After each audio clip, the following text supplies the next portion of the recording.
Yeah, obviously, congratulations to Texas. They were as big and physical as we thought they would be. Um, Defensively, their stats show. I'm not talking about today. I'm talking about the ones before today that they're really, really a good defense, and they proved that today.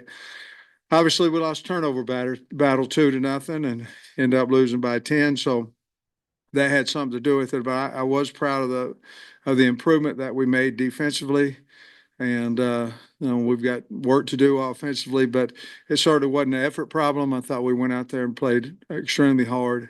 To beat the third-ranked team in the country, you certainly can't turn the ball over, or you've got to get them. And it was 2-0, and that's what happened. But congratulations to Texas. Sark does a great job over there, and I think they've got a really good football team. Yeah, Coach, it looked like defense came to play today. The offense, maybe you guys realized at halftime that you could maybe run the ball on them, and also were you having to manage JaQuindon a little bit? No, no, not no. JaQuindon was available, and we, in all honesty, we probably should have got him in there more. I just didn't want to start him because he had been out for 3 or 4 weeks, and other than that, there was no limitations on how much we play him. I do think he got into a nice rhythm. I believe he averaged 5 yards a carry today, and ran extremely hard. Um, but we didn't have a lot of rushes at half, regardless who was back there, and went into halftime, found a way to run the ball a little bit more, and then certainly when it's 13-10, had an opportunity there to do something special. But that was at half. We said we had to, because the bottom line, we had the sacks in the first half. Some of them were to do with the O-line. Some of them were to do with holding the ball. Some of them were due. We broke in when we're supposed to break out on a couple of routes. So we just weren't really, Trey, honestly, we weren't really locked in as it looked in the first half. I thought second half a lot better offensive, but I was proud of our defensive effort, and I was proud of the way how hard our team played. Just the 2 turnovers really kind of made the difference, because our defense didn't allow them to do a whole lot today either. The disappointing thing was the last drive when we were down 3, and then the very last drive that we couldn't get the ball back. But other than that, I thought the kids played extremely hard, and especially defense showed a lot of improvement.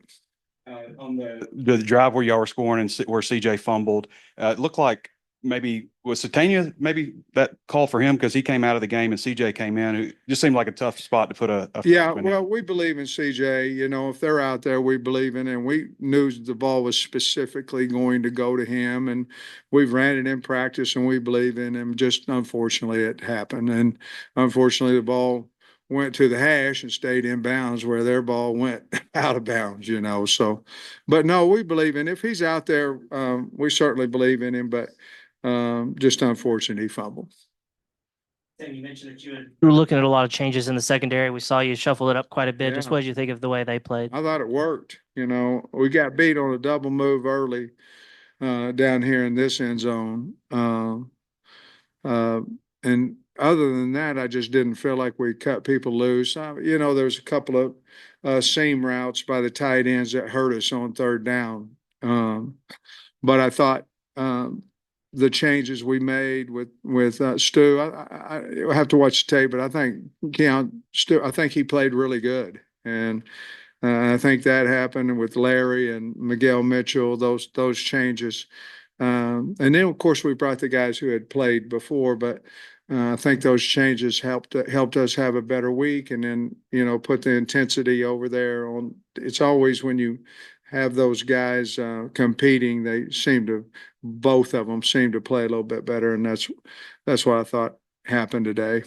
Y'all returned a couple of kickoffs and weren't able to get it out to the 25. You tried the reverse. Was that just an effort to try to get something going because the offense wasn't moving the ball, or yeah, Friday in the team meeting, I told our team that we were going to try the reverse the very first time, and I was trying to pump up Jordan and the special teams. And certainly we had that opportunity, and number 9, the guy didn't bite on it. And then the second time, we probably should have fair caught that when the ball was in the air for a long, long time, and that one should have been fair caught, and we didn't. Got it out to the 16. I think one was a 14, and one was a 16. So after that, we just fair caught them all. Given how the game flow was when you scored your touchdown and made it 13 to Yeah. 7 What did you think about what it took to get to that point, and you're still in the game and have a chance to drive the ball and go ahead? Man, I thought, hey, we're going to rush the field. No, I thought, here comes an opportunity for us to win. And man, I was proud. I mean, I was proud of the way that we had gotten back in the game, and certainly was hoping we could get that stop and get the ball back and have an opportunity to go score. And, we was down, 2010? 2010, Trey, what you was just mentioning there, we was down 2010, and we were moving again. After that fumble, we never got the ball back, so if, ands, and buts, we got to hang on to football. And if we do, we've got a pretty good team. I think we showed it out here today, but that's kind of been the story of all our losses and all our wins, depending on what we do with turnovers. And even today, when it was ugly, then it looked good, and it was ugly, it looked good. If we hang on the ball, I don't think it's a 20-10 game. I don't know if we win, but we sure as hell would have had a much better opportunity. What did Bobby come across that started working offensively for you in the second half? Well, I think we mixed it up a little bit better. We would run it 2-3 times in a row, which I don't think that we did that early in the game. Certainly, we're going to do what works and what we practice on and what we think is going to work. But I think we went more to running the football, and the line was blocking well. They were finishing well. The backs were running really hard. So I think that took a little bit more of the rush, the pressure of the rush off of Talon, and I believe he got the ball out a little bit faster after that. But I think it all had to do with I thought we went out and ran the ball much better, and that helped all of us at that point. Thought Andrew Armstrong made some really good catches out there, really hard catches, and had a really good game as well. Coach, he has, the 6 sacks. It felt like a bunch of them were, Talon was in the pocket for a little while. Yeah. What did you make of the offensive line's performance? Were some of those Yeah. coverage sacks today? They were. I mean, on the headsets, and, when Tatum would come on, Bobby was saying, hey, you got to throw the football. You got to throw the football. You got to throw the football. And not all of them, but yeah, I thought that, anytime you get a guy up, anytime you step up and as a tackle and you've got a guy around the corner, and anytime you step up and the guy comes back underneath on you, and if you still have that kind of time, we got problems. Now, there's a lot of reasons he not throwing it, and part of them are we didn't get open. And so those 6 were kind of a collective 6 on. I don't think the running backs gave up any, but on the O-line, Talon and the wide receivers, and we'll go to work on it. I know it's like Andrew, 6 catches today, 8 targets, but do you feel like maybe you even need to get him even more involved just with how much more successful he's been to maybe some of the other pass catchers this year? I think so, but then again, you're going, well, we got to run the football, you know what I mean? And you can't throw it to him every single time. So I think so. He's by far our best, our biggest weapon. He's proven that throughout the entire year. So yes, to answer your question, I think we've got to get him the ball a few more times a game. You mentioned the turnovers, and I know that's been some to harp on, but in the 5 losses, you only had 1 takeaway, even though the defense has played pretty well in some of those games. And then with it always being 3-0, 2-0, whatever, it's really lopsided in those 5 losses. How frustrating is that? And as good as the defense has played in terms of maybe holding them in total yards, not to be getting more takeaways. Yeah, very, very frustrating. I mean, we're not getting them, and we've got to get them. We got to knock the ball out. We got, HUD did a nice job of stripping the ball carrier on the long run down their sideline.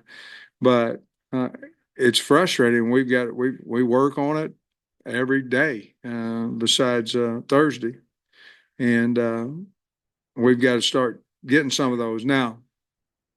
The first one that we gave up was a tip ball. You know, I mean, we should have caught it and it went up. We tipped it and was a pick. They seem to be catching them. You understand what I'm saying? We had an opportunity. The ball was in the air forever tonight. We knocked it down.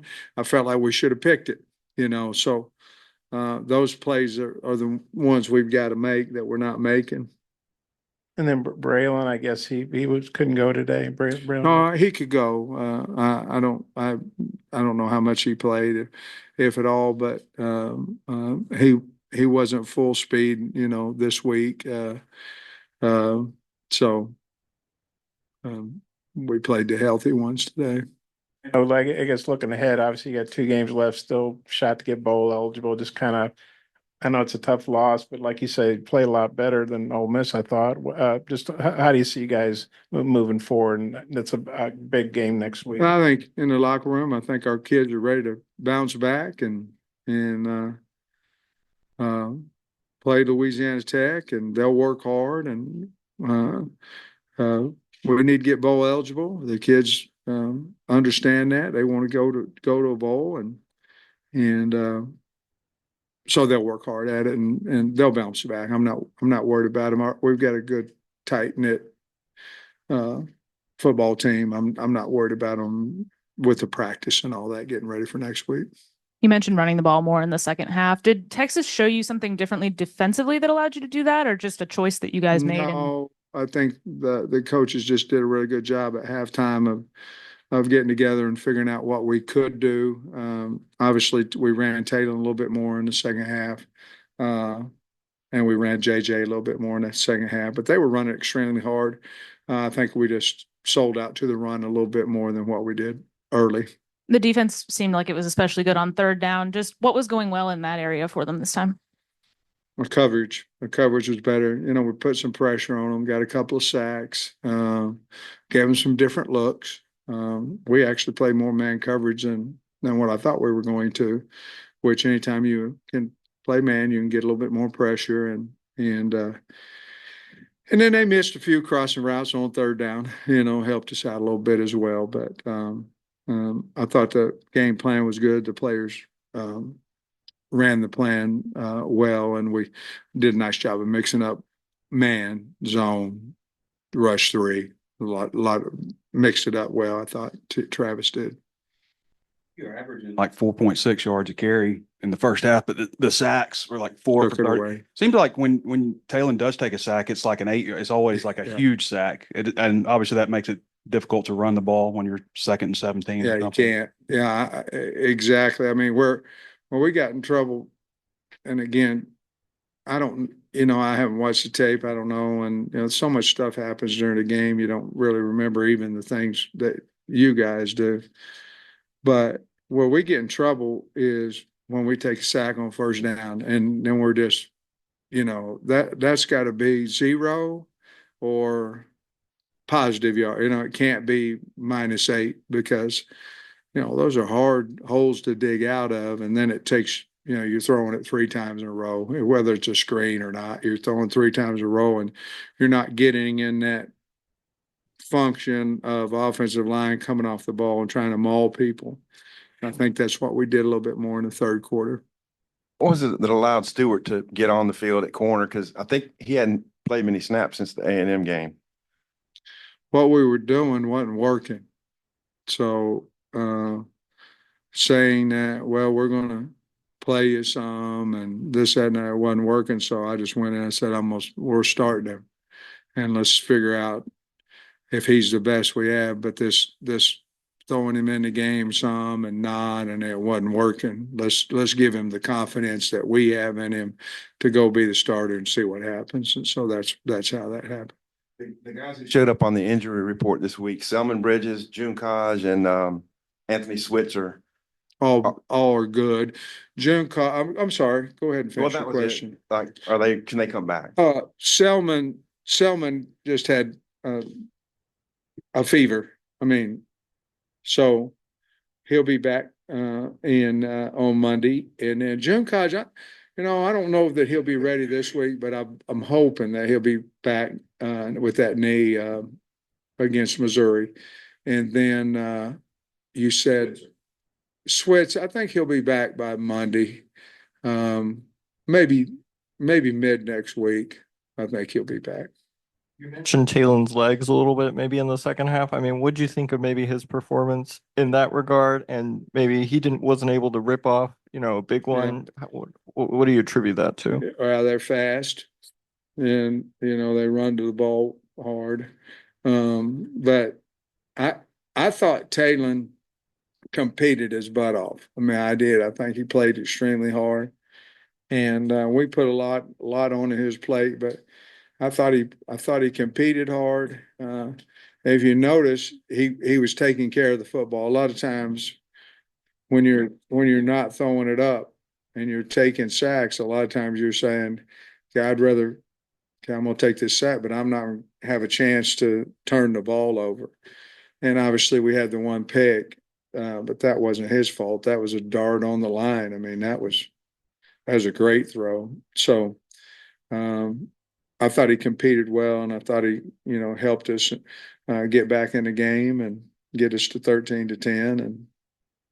And I thought he did a great job of driving us down before the fumble to put us possibly 2017, 2013, and then we never got the ball back. Is that something also you kind of live with Talon on, like, taking the long sacks, like, instead of, like, there's a big difference in 2nd and 14, 2nd and 18, just because he does have the escapability, or is it something where you say, hey, just take it and No, we're trying to get rid of that, a couple times a day he turned the wrong way. I mean, he went to escape the pocket and ran into the low one, not the high one. The high one, you can go the other way. But no, we'll continue to work with him, and we've got to protect him better as well. And like I said before, get open on the routes and all that. But no, we don't want that. And Lord knows if he was on the headset, you'd understand that we don't want it, with Bobby.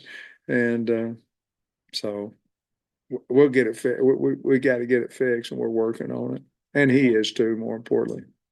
Sam, going back to Talon with his legs, I know after in the LSU game, you said you didn't want to run because he wasn't ready. Was there any restraints in the first half today, and then you just open up in the second half? Or? No, none. But because Coach Petrino and I had a talk about that, and we were going to let it fly, because Bobby was asking about it, and I said, "Nah, hell, let it fly. He's 95%. Let's let him fly." And so no, it didn't. Now LSU did. But this one did not. Sam, and Two last ones. sorry, he's cutting me some slack for age, I know you said the kids would be ready. I know you've been doing this a long time, and you guys are pros and all that. But how tough is this on the coaching staff when you have these tough losses, and kind of how do you sort of rally yourself and the staff under these circumstances? Well, we got a job to do, and I think we all enjoy our job. More importantly, I think we enjoy who we work with and our kids. And if you're enjoying who you're around and what you're doing, you're going to go work your butt off to try to fix whatever may need fixed. And these kids are a joy to be around. They really are. And so we'll collect it up and rally around, and I expect us to have a really good game next week. appreciate it. Thank you.